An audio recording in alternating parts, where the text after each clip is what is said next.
Bana umugore waffe. Amaziga gasanyu. Kimususeeko ki? Birthday badde ki? Birthday. Just a normal day. I don't have a cake. I don't have anything.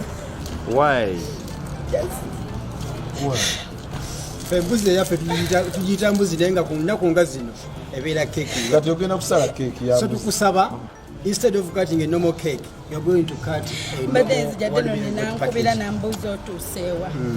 Emugadeno today I just want to be at home. Ndabe muku sina pate, sina ky'abantu bamanja pate. Nemikwano gyange abamu babeera US. Bakomyewo banga Shifah, we've always missed your parties. Lero mwetu. So I posted nebagate mumanja party teri kusala cake. I'm just living normal. Why? Twakola charity nengamba God, that's enough. Yeah. Ninga mukama we balode wampe ekirabo ekya okulivinga again kubanga twali kufudde mu April. Ningamba so God wampa gift of life, no celebrating birthday. Netukola charity ne team yange ninga that's enough. At least mukama tusobozese. So I was like no cake, no anything.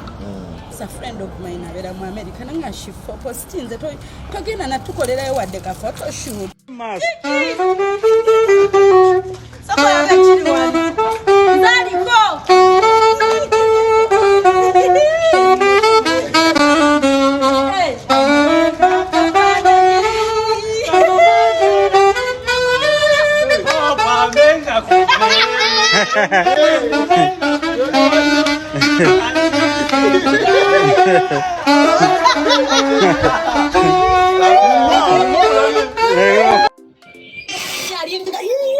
Really?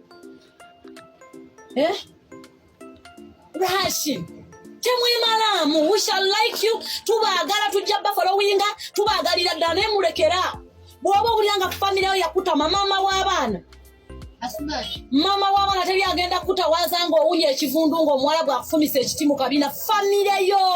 Bano mikwano gyamwe they are just on Facebook and TikTok and these Instagrams. Baba agala kubalabira wano, not in your suffering days. Era essawa yonna ey'okubonabona kw'obulamu bwo kwa family yo mulekerawo okwogera family sa. Obe wakaba kusabya mitwalo 2 toyagala gaba watakikwetagisa kujja wano okukola video ewaka bansabye sente. Let it be. Baleko bagambe tozirina kale ba blocking. Nebaana mwe muwebudde family. Munaye mwe mwemanyi muli ba TikTokers. No one here is a big TikToker. Tali woza sinamulaba. Ba big TikToker bali Tanzania na Kenya. Mwenna muli ba masikini nze nabagamba ze sibakweka. Sidda okwemoola nga njogera nammwe. I'm better than you. Wanga mwe mumanyidde mu mbeera yakunda bamukubo nga ntambula n'ekifufu. But that is not me. Nkutwalira woyagala woyina okumanya. Niyo tosobola kummanyaza okujjako nga ozze n'ontuula nange n'ongamba kati mbulira gwani. Naye mujere muli ku family zammwe muzityoboola. Nzabe waffe nabakowoko abeewa mwogenda kubeera n'ani ggwe ng'essaawa yonna ogenda kukomawo owunya. Yenna bamukomezaawo olubeere lwonna lumuzimbye. Talina maama talina tatu naye y'omu ku bantu benna bano ku TikTok ng'agamba mbu yakowa ab'ekika kyokka senga we yamuliko muli basiru. Ali ku kitanda yeetonda nsaba senga nsonyiwe nsaba senga ozaze nze saamaze wona dakiika 15 like seriously I'm telling you that kubanga tugendayo ku Lwokuna nja mubala Adama munnamu nze ngambeera mu kivundu era family ye so mulekerawo okuyisa mu maaso abantu ba family zammwe bwemufunye kasente kommwe mugezze nnyo mugaggawadde ze mutajje mu gavumenti miliyoni 230 ezo sente ntono nnyo wano Uganda.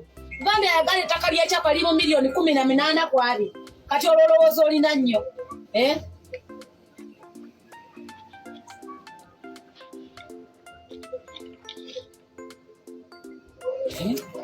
Munyiiza era leero nnyiize ndi mu kuyomba siyomba nammwe olwansonga mbawa ekitiibwa nze muli bakama bange mbakolera emirimu gyammwe mu butereevu bwayo mu butuufu bwayo naye bwe mpulira omuntu ayogera ku famire ye noddamu n'okola vidiyo nze ngenda nkola sente zange mbw abewaka bansaba sente zibanne ffe ne twetaaga kumanya tonga tobatwandira kotandika opostinga efaana tugamba ono ye jjajjange yansaba sente ono ye ankonge yansaba sente ono ye ani yansaba sente nja kuwa emmere mala nkutegeerere nga abaganda bwe bategeerera abasoga balina okutambuzaamu ebyobuwanga bwabwe bategeera nti mulina kutambuza olubiri bakabaka balina kugenda webuti abaganda namumanyire nja kukuvuma nkuvume nkutegeerere ng'abaganda bwe bategeerera abasoga nti mulina kutambuza webuti obwo byobuwanga bwabwe bwebikwatagana kankikomyawo gwe Doniasiya oliisa ebijanjaalo empiso ba straight numba twetwale tulabe nze naawe ani anaawangula sigenda kugula muntu yenna kujja kunyambako mpozi muleegatte kwagazi naye sitera kunyambako nja kweŋŋanga bwogu ate nga nseka nga wendi nzira kimanyi era wanange nzifuula nenzibuula bufoozi naye sivuma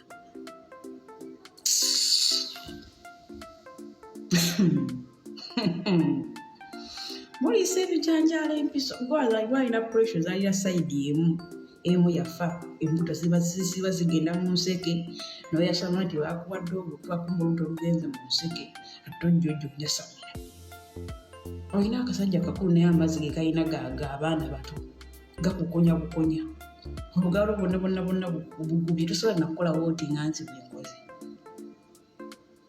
kasajja kayubusa emwa mu kifo kyokkafaako oli ku tiktok yasama bwasa konna kasajja katunulanga emizimu gyeye ate weegate nebbaawo bavume lumu kubanga gw'omu omumenya namanyira kuvuma ggwanga ddamba weegate ne katudduutuuko oba kakapusiko mubavuma aba konna katunulanga emizimu gyeyira akakalinga kipusi zeemalaba n'okatuulya nga tukamala konna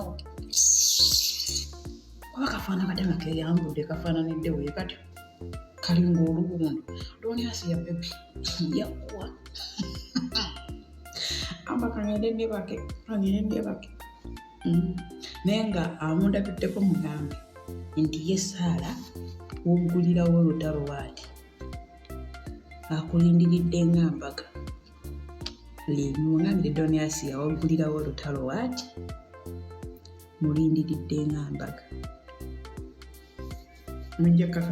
temumanyi Saala mwakamumanyako katono nnyo nze okuba yabaliri abasoga nalimu part 1 part 2 nja kubassa mutalo ndowooza nja kubassa mutalo wakusatu oba yasooka namumala katonda ajja kubassa mutalo wokusatu kati owookuna ate nja kubanzirira bali nva ku muntu yeebuzaabuza ng'avuma omuntu simanya ndi mbasagago tiivi zisobola kumuvuma lwaki simanya Saala kirooto kyantiisa sisobola muge kyo kituufu nti ekirooto kyantiisa kunneŋŋanga olina okubanga baddawo kunneŋŋanga n'ompangu olina okubanga osula bubi